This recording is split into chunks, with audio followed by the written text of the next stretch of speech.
Magandang araw po, welcome po sa aking channel of 9TV. Patalasasan po, meron po ba kayong mga properties na napapabayaan or non-performing assets? Plan nyo ibenta pero wala kayong oras sa pagbibenta nito. Kung ito'y pagkakatiwala nyo po sa amin, tawag lang po kayo sa aking numero, usap po tayo, gawan ko po ng video for free. Yes, libre po, wala po kayong babayaran. Tutulungan pa namin kayong mabenta ang inyong property. Kami na po bala sa marketing, sa boosting or paid ads, even sa tripping. Hindi na po kayo mapapagod sa pag-entertain ng mga buyers. Kami na po bala sa lahat. Tawag lang po kayo. Nandito po tayo ngayon sa Indang, Cavite kung saan meron po tayong bagong video presentation.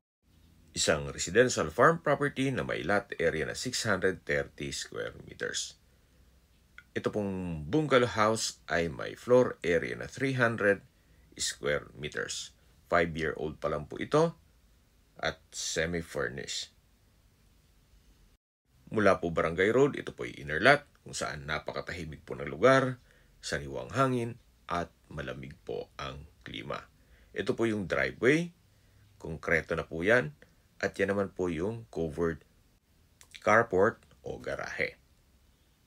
Dito po sa kabilang side ay konkreto na at dito naman po ay merong jetmatic. Kaya meron pong sariling source of water at almost 280,000 ang costing niyan. Sa tabi lang po nito ay meron pong spasyo para kung gusto mag-garden. Pero sa likod nitong property ay meron pong malaking espasyo din na kung saan meron din po itong mga fruit bearing trees. Mamaya po ikutan natin. So ito po yung main door at dito naman yung balkonahe o terrace. At meron pong sliding glass door mula sa master's bedroom. Ito na po yung main door. Ito po yung solid wood at welcome po dito sa bahay ni Sir. Napakaliwalas po. Naka-tiled flooring, maayos ang pintura ng ceiling at wall, may center lamp, may pin lamp, at yung iba pong mga gamit dito ay kasama na yan. Kaya po nasabi ko, ito ay semi-furnished. Meron pong lazy boy na sofa. May dalawang sliding glass window with blinds. Wala siyang partitions. Kaya maaliwalas. Open concept lang po ito. Mula po dito sa living area, ito naman po yung dining area. Napakalaki din po ng espasyo. At ito naman yung formal kitchen. Ito pong formal kitchen ay meron pong wall-mounted kitchen cabinet at sa dulo po meron pong kitchen window.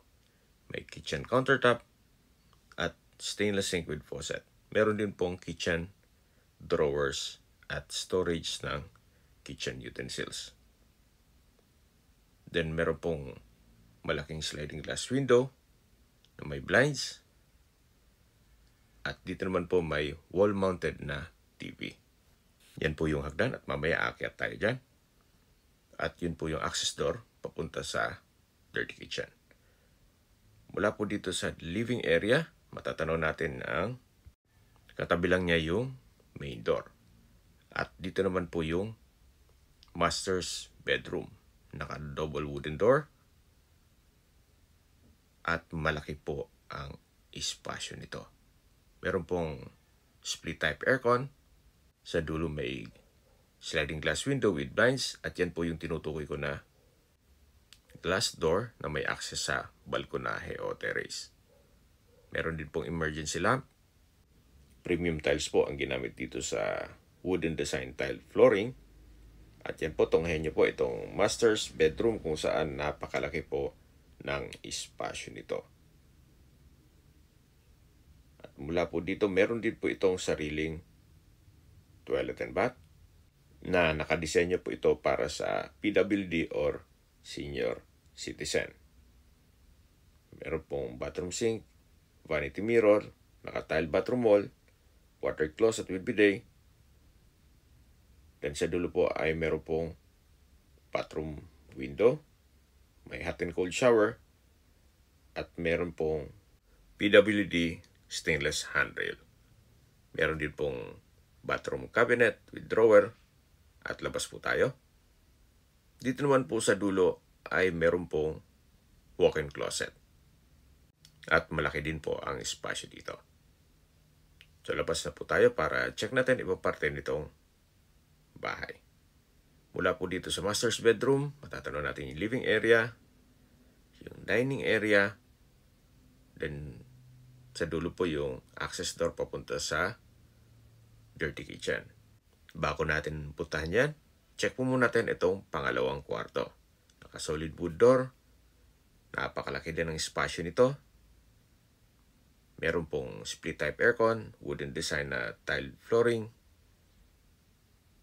may cabinet, maayos ang pintura ng ceiling at wall, at meron din pong sariling toilet and bath.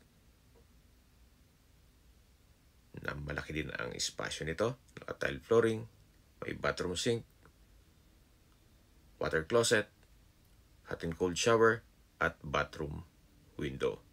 Naka-tile bathroom wall na rin po ito. Po, tunghayin niyo po ulit itong pangalawang kwarto. Meron pong malaking sliding glass window at may blinds. Labas po tayo. So yan po ulit yung dining area at meron pong understairs storage at ito naman po yung common toilet and bath. Maayos naman po ang toilet fixtures at naka-tile bathroom wall. Meron din po bathroom window with security grill, vanity mirror, at bathroom sink. Ito pong dirty kitchen ay accessible ng wheelchair, kaya meron po itong ramp. At dito naman po yung mga sliding glass windows at meron pong stainless na gate naman dito. Papunta dito sa likod ng bahay. So dito po sa likod ay meron pong dining set at ito po yung dirty kitchen. May kitchen countertop, stainless sink with faucet, kitchen cabinet, at malaki din ang espasyo dito. Then spandrel po itong ceiling. So babalik po ulit tayo dito sa loob para check natin yung ibang parte nitong bahay. Ito naman po yung hagdan, naka-concrete staircase, then stainless ang handrail at railing. Samahan niyo po ako. Akit po tayo. So ngayon, ito po ay ginawa ng service area o laundry area kung saan dito na rin sila nagsasampay. Malaki din po ang espasyo dito. Naka-tile flooring at meron pong concrete wall sa gilid dito. Yan po yung kadugtong ng perimeter fence. Hanggang dito sa dulo, meron pong mga nakaabang na poste na pwede pong lagyan ng another room po dito. Gawa ng napakalaki naman ng espasyo nito. Meron siyang provision for 2 bedrooms. Kaya kung malaking pamilya po kayo, pwede na po ito para sa inyo. Habang naglilipot po tayo at pinagmamasdan niyo po ang kapaligiran, pag-usapan na natin ang distance, location at travel time. Mula po sa Indang Bayan, kung saan nandun na po ang public market, groceries, convenience store, remittance center, bank, school, church, at iba pang business establishments, ang distance is 6.5 kilometers at ang travel time is 14 minutes. Mula naman po sa Tagaytay, Nasugbu Highway, via Maglabi Drive, ang distance is 10.9 kilometers at ang travel time is 22 minutes. Mula naman po sa Mendez Crossing, ang distance is 11.6 kilometers at ang travel time is 21 minutes. Mula naman po sa Tagaytay Rotonda, ang distance is 17.4 kilometers at ang travel time is 32 minutes. Sa Tagaytay Rotonda po ay kumpleto na rin ng malls, hotels, restaurants, schools, church at hospital. Yan po yung lagi kong binabanggit sa inyo na dapat nyo i-consider sa paghanap ng property, yung pero pong malapit na hospital. Hindi ko naman po sinasabing sakitin kayo. Yan naman po ay for emergency purpose lang naman.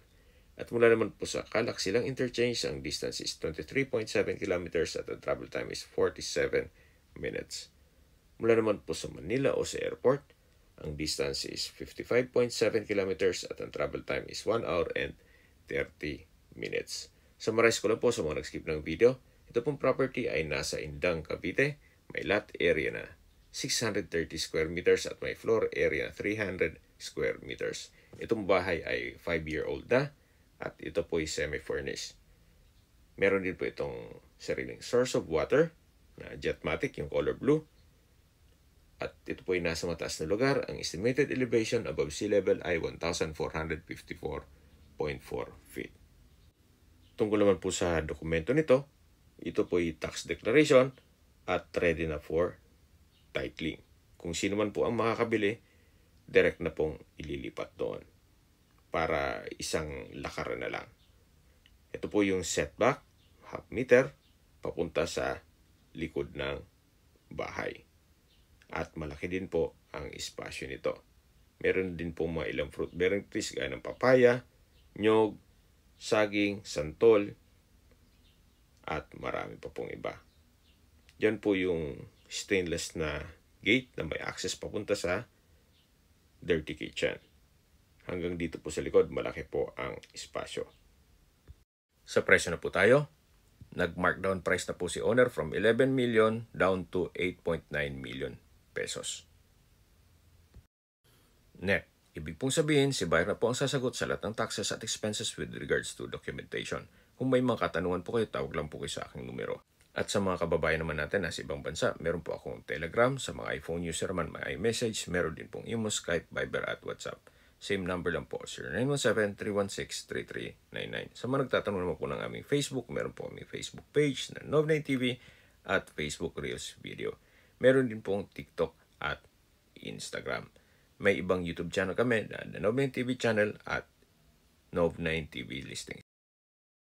Sana po naibigyan yung aming video presentation. Paki-like and subscribe na po sa aking channel para ma-update din po kayo sa aking future listings. Kung sakali po hanap niyo yung mas malaking sukat na lupa, meron din po kami ibang listings na pwede niyong pagpilian. Huwag po kayong mag-atubling tumawag sa amin, then let us know your budget para malaman namin kung anong property pwede namin alok sa inyo. Sa lahat ng viewers, subscriber at nagtiwala po sa amin, salamat po sa suporta. Ingat po kayo lagi at yung pamilya.